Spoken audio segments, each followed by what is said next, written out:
नमस्कार sir sir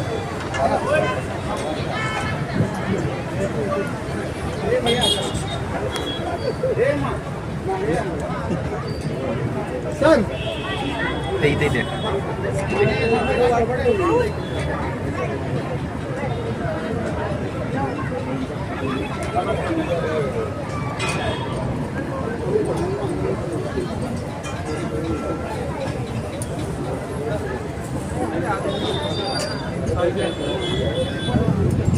हाँ बोला सर सर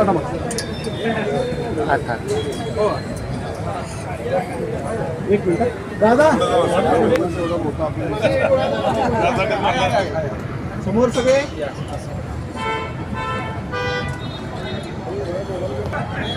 डॉक्टर बाबासाहेब आंबेडकरांचा डॉक्टर बाबासाहेब आंबेडकरांचा जय भीम जय भीम जय भीम.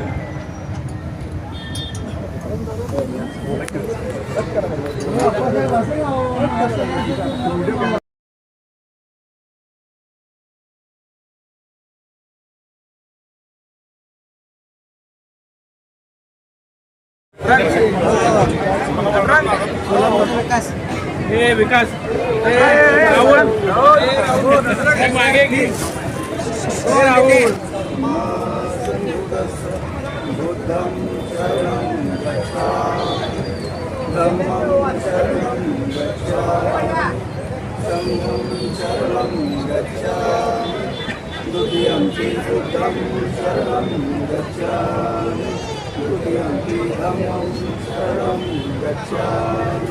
द्वितीयंपि संगं शरणं गच्छामि तृतीयंपि बुद्धं शरणं गच्छामि तृतीयंपि धम्मं शरणं गच्छामि तृतीयंपि संगं शरणं गच्छामि पानातिपाता वेरमणि सिक्खापदं समादियामि अदीनदाना वेरमणि सिक्खापदं समादियामि कामेषु मिथ्याचारा वेरमणि सिक्खापदं समादियामि मूर्धावादा वेरमणि सिक्खापदं समादियामि समाधियामि दूरा मेरय मध्य प्रमाददानमेरमयि सिक्खापदं समाधियामि साधु साधु साधु।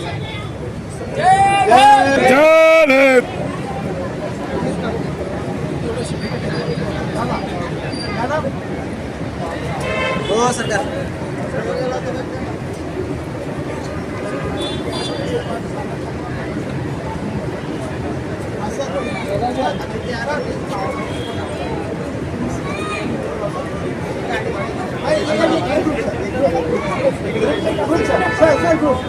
Madam madam madam group group group हा मॅडम मॅडम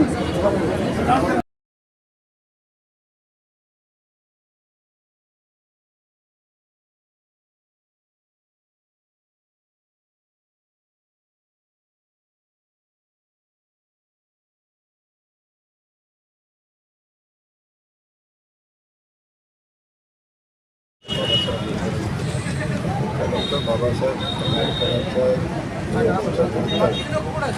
आज सोलापूर शहरामध्ये येऊन बाबासाहेबांचं दर्शन घेण्याचा झाला.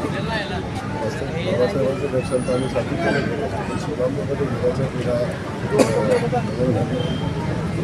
या शहराला संस्कृती बाबासाहेबांमध्ये वर्ग या परिसरामध्ये सोलापूरमध्ये खास करून ही जयंती मला वाटते महाराष्ट्रामध्ये सगळ्यात मोठी जयंती बाबासाहेबांची यांनी साजरी होते आणि सगळ्या समाजाची लोक वेगवेगळ्या मोठ्या उत्सवामध्ये सहभागी होतात.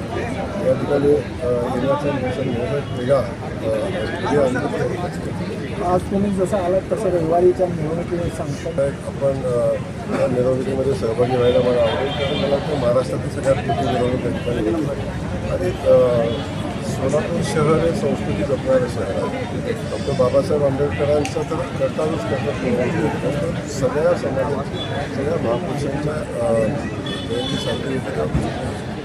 चांगल्या मिरवणुका या ठिकाणी होतात आणि त्या ठिकाणी सोलापूरचं संस्कृतीचं दर्शन या निमित्तानं होत असतं.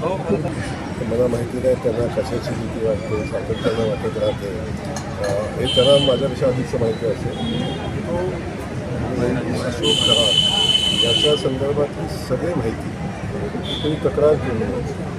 पोलिसांनी याची चौकशी केली आहे, पोलिसांनी एफआयआर दाखल केलेला आहे आणि पोलिसांनी ह्या सगळ्या माहिती जमवलेल्या आहे. त्यामुळं शासनानं केलेल्या चौकशीवर मुळंच अशोक बंधू अशोक खरात पुढे आलेले आहेत. विनाकारण या चौकशीच्या ह्याच्यामध्ये राजकारण करणं मला वाटतं उचित नाही. एवढ्या सुसंस्कृत खासदारांनी तर असं बरोबर नाही असं माझं मत आहे. जर काँग्रेसनं महिला विधेयक मंजूर केलं होतं तर मग आता नव्यानं मंजूर करण्याची आवश्यकता का असते? ना मंजूर झालं ना त्याची अंमलबजावणी झाली.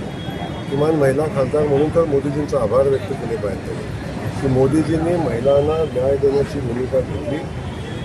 आपण बघतो सगळ्या बाकीच्या स्थानिक स्वराज्य संस्थांच्या निवडणुकामध्ये महिलांना 50% आरक्षण आहे.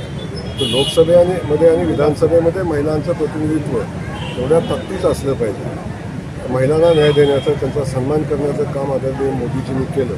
तेव्हा बाकींचं सगळ्याचं बाजूला ठेवा, परंतु किमान महिला खासदारांनी त्याचं मनापासून स्वागत केलं पाहिजे, त्याचं राजकारण नाही केलं पाहिजे. आणि लोकशाही आहे म्हणूनच महिलांना आरक्षण देण्याचा जो विधेयक येतं आहे ते लोकशाही आहे म्हणून येतं आहे ना. आणि आता जर आपण एवढं प्रखर मत आज देशाच्या पंतप्रधानांना आपण एवढ्या खालच्या दर्जावर बोलू शकता, एवढ्या खालच्या दर्जाचं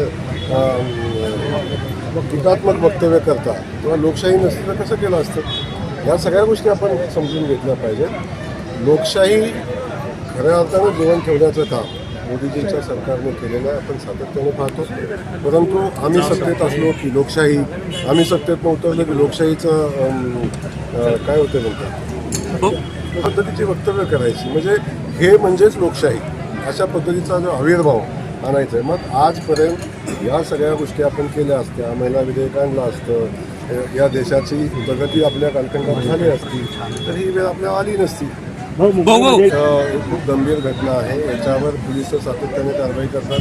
खास करून मुख्यमंत्री महोदयांनी सक्त सूचना दिलेल्या आहेत, आदेशही दिलेले आहेत. याच्या संदर्भात जर कोणी पाठीशी घातलं तर त्या पोलिसांच्यावर कारवाई करण्याचं सूचना दिलेल्या आहेत.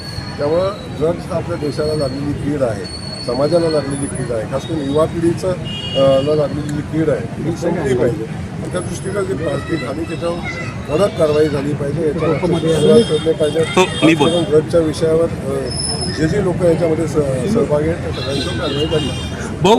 ते आता आपण बघतो की आता शक्तीपीठ महामार्ग बदलला, म्हणजे दिशा बदलली.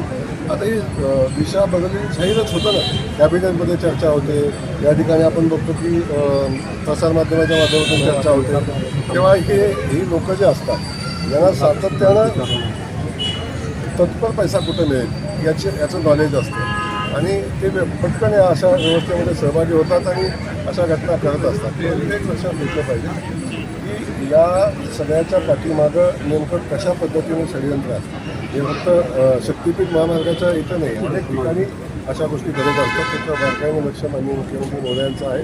कारण आपण बघितलं जेव्हा शक्तीपीठ महामार्गाचा मार्ग